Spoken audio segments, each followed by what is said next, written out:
Yeah. What up, YouTube? S-Deuce the name. Talking Wrestling is the game. Last night, WWE Clash of Champions. Not to be confused with Clash of the Champions, but we always say that when talking about this new pay-per-view. Last night, Raw had their first standalone pay-per-view since the draft, and I can't complain, and I don't think anybody else should either. It wasn't the most memorable pay-per-view, it wasn't the most exciting pay-per-view, but there were no bad matches, per se. On the pre-show, we had Nia Jax and Alicia Fox, and this was Nia Jax's first real test. Alicia Fox got in some offense against Nia Jax, but in the end, Nia Jax is just too big, too strong, too powerful. I know a lot of people expected Paige to come out, but that didn't happen. I was expecting maybe a Paige run-in at the end, as her and Foxy are good friends on the Total Divas show, and I think Nia Jax could use that experience against a former Divas champ. But enough about the pre-show, let's get into the main card.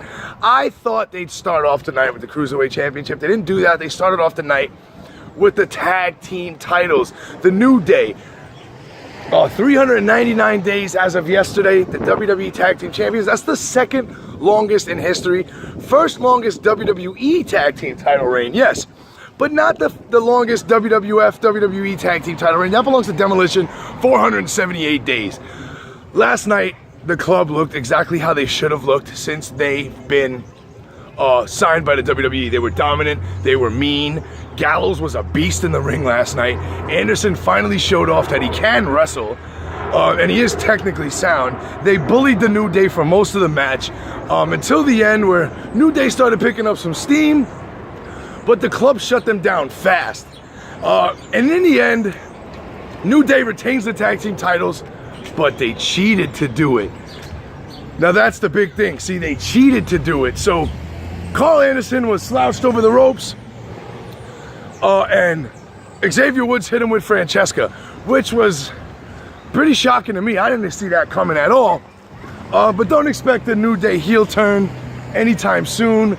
So the New Day retain, as of today, they're tag team champs for 400 days. Demolition has a lawsuit against the WWE, so I don't know if they'll keep the belts on the New Day just to smite Demolition and the record, but Gallows and Anderson should call for an immediate rematch tonight, considering New Day cheated to win, and I think the club finally wins the tag team titles. 400 days is impressive enough. To have the New Day hold the belts for another 78 days just seems like way too long. That's well after Survivor Series too. Next up was the Cruiserweight Championship match. TJ Perkins in his first title defense since winning the title, since winning the Cruiserweight Classic against the Brian Kendrick. Now I know a lot of people think Cruiserweights right away, they think high flying, fast action. This match didn't feature much high flying. It was very technical, a really ground-based match. They had a great match, not too many missed spots. In the end, TJ Perkins gets the win over Kendrick. Kendrick shakes his hand and embraces Perkins after the match, only to headbutt him in the face and drop him. Kendrick was a perfect heel. He is the perfect challenger for right now for TJ Perkins. I'm excited to see what happens tonight. The champ wasn't on Raw last week, and I believe he'll be on Raw this week for sure. After that, there was Sheamus and Cesaro in their best of 7 finale, match number 7. It was tied 3-3, and what a hard-hitting match. Midway through the match, Cesaro went for a suicide dive and almost broke his neck. He landed on his head. Now the finish of the match came when both dudes couldn't compete. They couldn't get up. Cesaro's arm was hurt, so the referees called the match off, which I think is stupid because that botch on the suicide dive where Cesaro almost killed himself was the perfect opportunity to stop the match right there. They continued the match and then stopped it because of exhaustion. Sheamus couldn't stand up. Cesaro couldn't even lift his arm.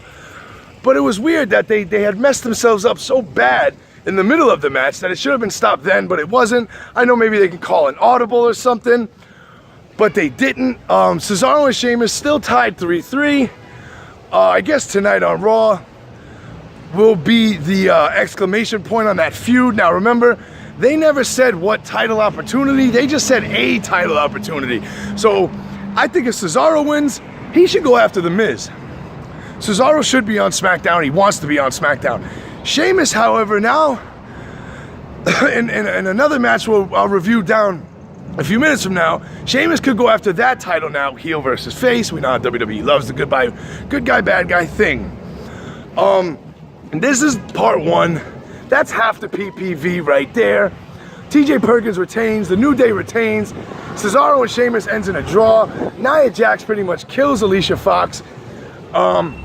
So far, so good with the pay-per-view. I'm pretty pissed about the club, but there's nothing I can do about that. I hope they get a rematch tonight. Remember, like, share, subscribe. No gimmicks needed here on Let's Talk Wrestling. Just me, the camera, and you, the viewer. So tell a friend to tell a friend, and let's talk wrestling.